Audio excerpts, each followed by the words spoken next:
amis, mais je suis hypé. Mais vous imaginez même pas à quel point cette conférence de presse et la présentation de Xabi Alonso, mais elle me fait plaisir. Elle me donne le sourire jusqu'aux oreilles, les gars. J'ai les frissons rien que quand il est rentré dans la salle de présentation. C'est un truc de fou. La hype que j'ai aujourd'hui, mais je l'ai jamais ressenti alors que je vais avoir 30 ans cet été. Je ne l'ai jamais ressenti pour un coach au Real Madrid. Me parlez pas de Zizou, de Mourinho, qui vous voulez. La hype, les amis, elle est là. Et le gars, il a eu tous les bons mots. Il a eu la bonne attitude, du début à la fin. Xabi Alonso, au-delà d'être mon joueur espagnol, du moins un des joueurs espagnols que j'adorais le plus, et un joueur du Real Madrid que j'appréciais le plus, et même simplement un joueur tout court que j'appréciais le plus dans l'histoire du football, et de ce que j'ai eu la chance de voir depuis tout petit, c'est le charisme incarné, le mec. Ah, quand il parle, il en impose. Et je peux te dire un truc, s'il y a un joueur qui fait pas ce qu'il dit, mais je suis persuadé que ce mec-là, il va passer un mauvais quart d'heure. On a, les amis, la chance d'avoir un coach qui a des ambitions, qui a des idées, qui a la classe, qui a l'attitude, qui a les valeurs, et qui va nous rapporter du football. Moi, quand il a dit, je veux que tous les fans du Real Madrid, quand ils regardent les matchs, se disent, ça, c'est mon Real Madrid. Et rien qu'avec cette phrase, tu comprends que le bonhomme, il a des ambitions élevées. Tu comprends que là, il veut nous faire rêver, le mec. Tu comprends que là, on va vivre la passion, le football. Ah, je vous jure. Ah, je pourrais sauter du 50e étage. Je saute pour lui. Je saute pour Xabi Alonso. Alors là, je le suis partout où il va, le mec. J'en ai rien à foutre. Je suis déjà ultra fan. Là, je sais pas ce que vous en pensez, hein. Vous me le direz en commentaire. Mais si vous avez une note sur 10 à mettre à votre hype, mais explosez les compteurs. Et vraiment, abonnez-vous, les gars. Parce que non seulement on va vivre un très bon mondial des clubs, même s'il y aura beaucoup de choses à régler, il y a beaucoup d'absences, niveau joueurs, etc. Ce sera peut-être pas parfait, évidemment, tout de suite. C'est impossible. Parce qu'il aura eu les joueurs que pour 2 semaines, même pas avant, tu vois. Mais par contre, pour le mercato qu'on va suivre, l'été qu'on va suivre, la prépa qu'on va suivre, et la prochaine saison qu'on va suivre ensemble, mais abonnez-vous, vous n'avez pas le droit de rater ça, parce qu'on va se régaler, les gars. Et franchement, je vous jure, j'ai adoré tout ce qu'il a dit et transmis, entre sa présentation et la conférence de presse.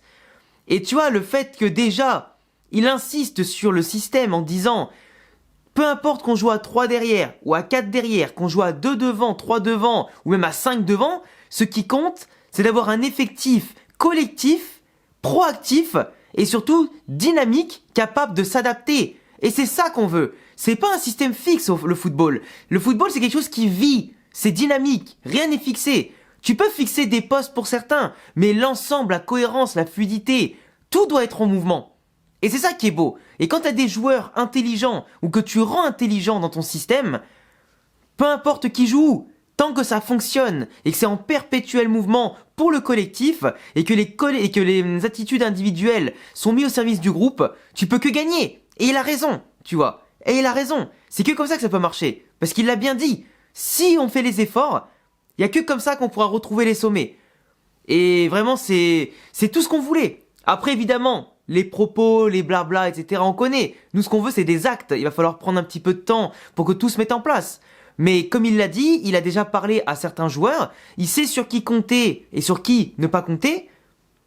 Il a notamment dit qu'il y aura des recrues au mercato parce que il veut un milieu de terrain. Il a dit qu'il va en discuter avec le club. Ils savent évidemment qu'il y a Carreras qui est en pourparlers avec le club, tout comme Benfica qui est en pourparlers avec le Real Madrid. On sait très bien qu'il y aura peut-être besoin d'un attaquant un peu plus tard. Mais franchement, il y a tellement de belles promesses, il y a tellement de belles choses à faire.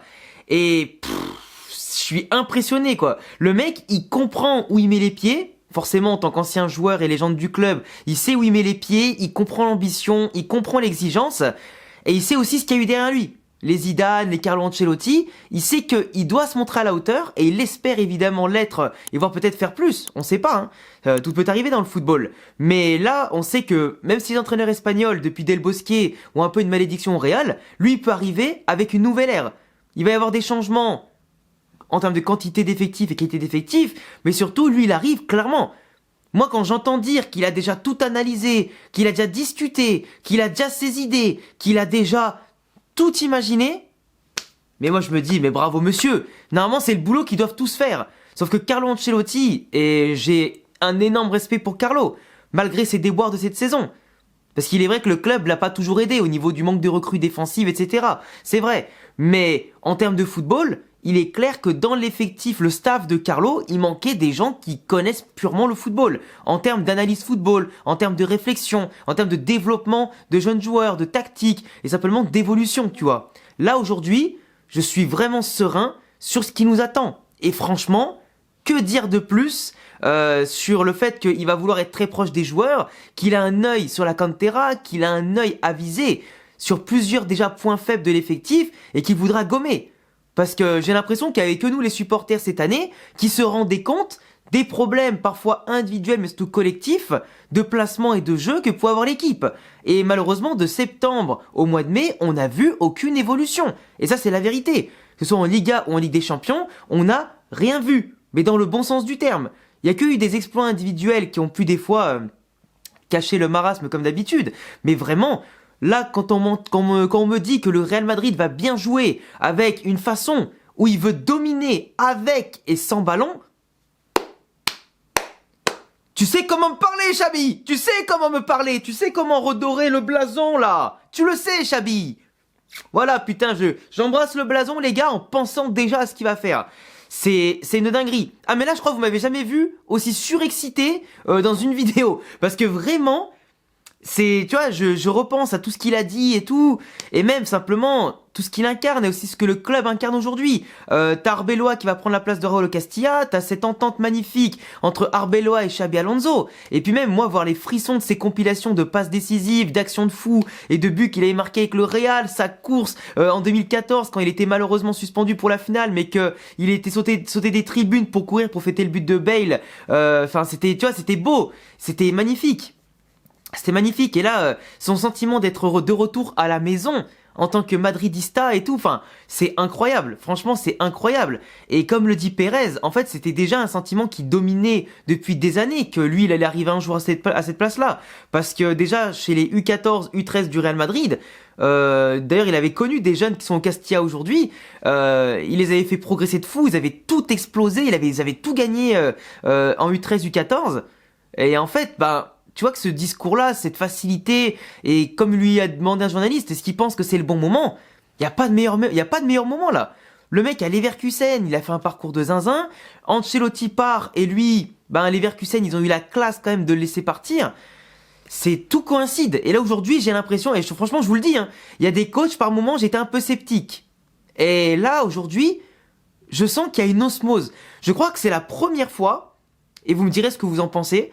Je crois que c'est la première fois qu'il y a autant comment on dit, un sentiment d'unisson, d'unité pour tous les joueurs, mais aussi l'entité et simplement les supporters. Je crois que j'ai jamais vu les supporters être autant unis derrière un choix d'un entraîneur au Real Madrid. Et ça fait kiffer, ça fait kiffer. J'ai l'impression qu'on va tous dans la même direction parce qu'on peut ne pas être d'accord des fois pour les joueurs, tel choix de mercato, telle préférence, telle tactique. Mais honnêtement, là, pour une personne présentée, un entraîneur, j'ai jamais vu autant d'unité, tu vois. Parce que Zizou, il pouvait, tu vois, comment dire, quand il avait été nommé de base, le mec, il venait du Castilla, mais il avait floppé au Castilla. Tu savais pas ce qu'il valait, mais il avait quand même eu à sa tête, enfin, tu vois, dans son équipe, les plus grands joueurs de l'histoire du Real, quasiment. Tu vois, il avait eu la meilleure équipe de l'histoire du Real, ou du moins une des meilleures avec Cristiano, Benzema, Bale, Modric, Kroos, toute la clique. Donc c'était plus facile, tu vois, de briller. C'était plus facile, même si on aurait espéré plus de Copa del Rey et de Liga, parce que bon, il n'y avait pas eu de Copa, il y avait eu qu'une seule Liga avec lui, sous son premier mandat. Après, le deuxième mandat, quand il y avait moins de gros joueurs, il avait quand même réussi à prendre une Liga. C'était pas trop mal, mais en termes de football, c'était pas le top. Enfin, du moins, ça pouvait être mieux, parce qu'il y a des moments, c'était très bien, mais après, ça a été un petit peu déséquilibré. Je sais qu'il y avait beaucoup d'entre vous qui étaient pas trop fans du retour de Zidane au deuxième mandat, tout comme de base, vous étiez pas forcément fan du retour de Ancelotti au deuxième mandat, mais là, Alonso, je crois que c'est la première fois, depuis peut-être Mourinho, que ça fait autant l'unanimité. Mais vraiment, vraiment, parce que, je sais pas, il y a tout. Il y a tout qui est transmis, la confiance, les valeurs, le football, la cohérence, un choix fort, une nouvelle ère, des choix impressionnants. Alors évidemment qu'il est triste, parce qu'il y a Luka Modric qui est pas conservé.